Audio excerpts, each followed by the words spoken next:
আপনারা জানেন যে আগামী 23 তারিখে দ্বাদশ বিধানসভার যে দ্বাদশতম অধিবেশন 12তম অধিবেশন 23শে সেপ্টেম্বর থেকে শুরু হচ্ছে। আজকে আমরা এখানে বিজনেস অ্যাডভাইজারি কমিটির মিটিংয়ে বসেছিলাম। শাসক দল, বিরোধী দল থেকে শুরু করে আমাদের অফিসাররা সবাই আছেন এখানে। 23 তারিখের পর 24 বন্ধ, 25 বন্ধ, 26 তারিখে আমাদের এই অধিবেশন শেষ হবে। আজকে এটা সর্বসম্মতিক্রমে এখানে বিজনেস অ্যাডভাইজারি কমিটির দ্বারা গৃহীত হয়েছে।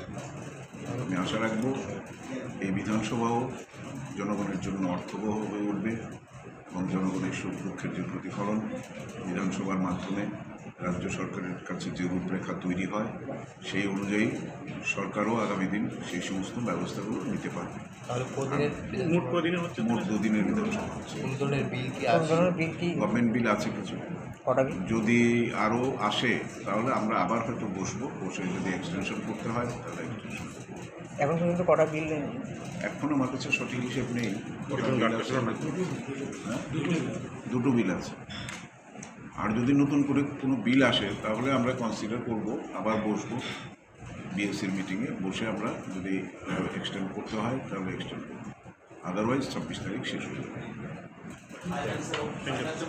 অ্যাডভাইজারি কমিটির পরামর্শদাতার মিটিং, সেই মিটিংয়ে সবার সহযোগিতা পাওয়ার জন্য আমি সবাইকে আন্তরিক ধন্যবাদ এবং অভিনন্দন জানাই।